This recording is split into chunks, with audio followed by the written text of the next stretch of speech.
You're listening to the Power Agent Blogcast, empowering agents to elevate their business to the next level. Challenges are just a guide, leading you, don't run and hide. You've got the heart, you've got the drive, feel it pound your life. Power Agent. Hey everyone, and welcome back to the Power Agent Blogcast. You know, in real estate, it feels like we're always on, hustling and connecting, and there's always someone telling us to stay positive 24/7. But have you ever noticed that sometimes that constant pressure to be positive can actually backfire? That's what we're exploring today, this idea of toxic positivity. Yeah, it's interesting, isn't it? Positivity is often seen as like the magic bullet, the key to success in real estate. And of course, optimism is important, but there's a difference between genuine encouragement and what we call toxic positivity. I think a lot of our listeners have probably experienced this at some point, but maybe they haven't had a name for it. So can you break down for us what exactly is toxic positivity? So toxic positivity, it's basically positivity on overdrive. It's not just about being cheerful, it's about dismissing or invalidating real struggles people are having, all in the name of keeping things upbeat. It's like saying, just think positive and everything will be fine, even when someone is clearly going through a tough time. Can you give us an example of what that might look like? Sure, so imagine you have a new agent, we'll call her Sarah. She's struggling to close her first deal, she's feeling overwhelmed, she's doubting herself. So she reaches out to a more seasoned agent, let's call him Jason, hoping for some guidance and support.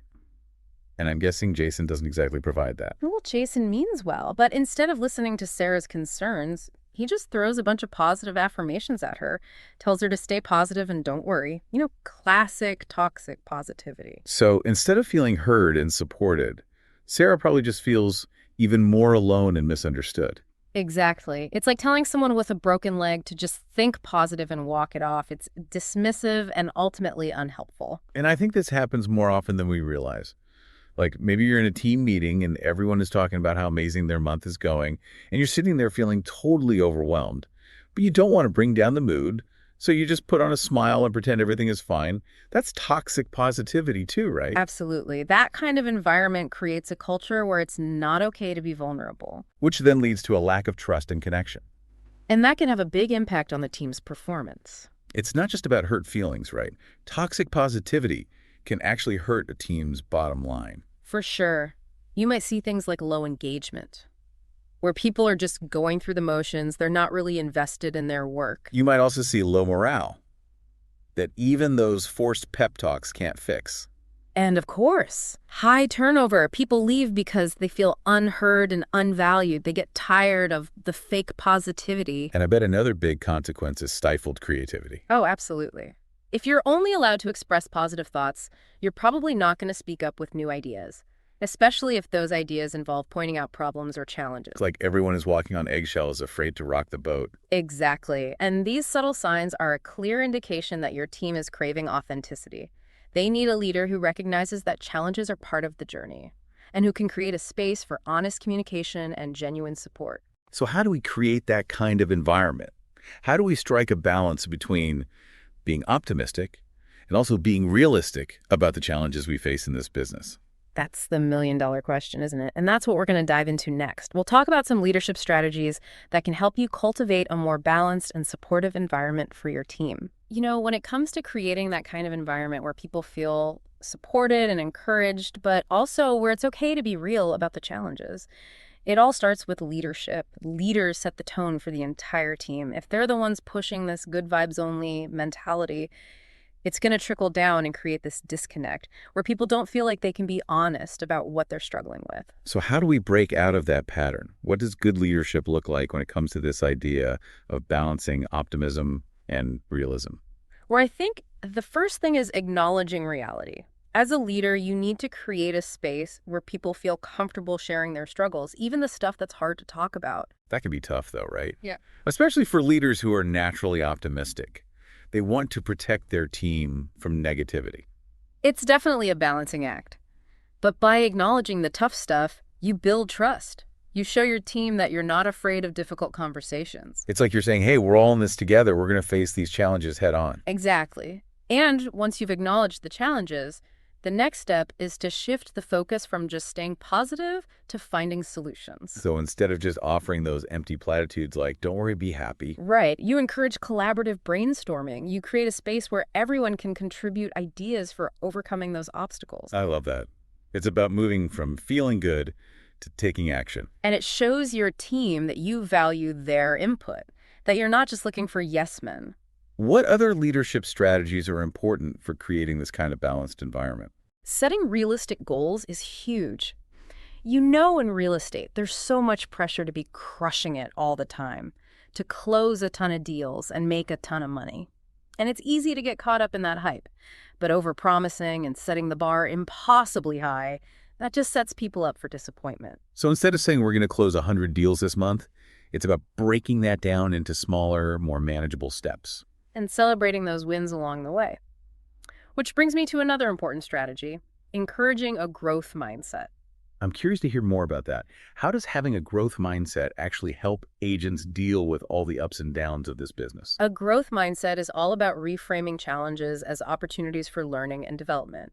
Instead of seeing setbacks as failures, you encourage your team to view them as stepping stones to greater success. So it's like shifting the perspective from I messed up to what can I learn from this and do better next time? Exactly. And that kind of thinking fosters resilience, this determination to keep growing even when things get tough. So we've talked about acknowledging reality, focusing on solutions, setting realistic goals, encouraging a growth mindset. What's the final ingredient in this leadership recipe for success? The last but definitely not least is celebrating effort, not just outcomes. It's so easy in a field like real estate to get fixated on the numbers. How many deals did you close? How much commission did you earn? But great leaders understand that recognizing and appreciating the hard work and dedication of their team, regardless of the outcome, that's what builds loyalty and motivation. It's about saying, hey, I see you putting in the effort.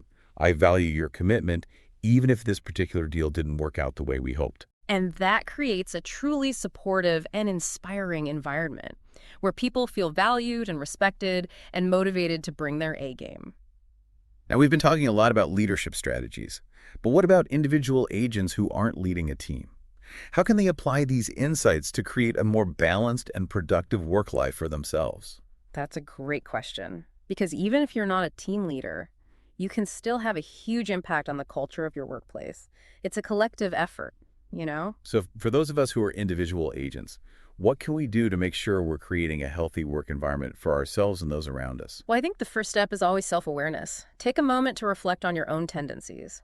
Are you the type of person who pushes down negative feelings? Do you try to slap a smile on and pretend everything is fine even when it's not? It's so easy to do that in real estate. This industry is all about putting on a brave face and hustling. It's true, but the thing is, those negative emotions don't just disappear.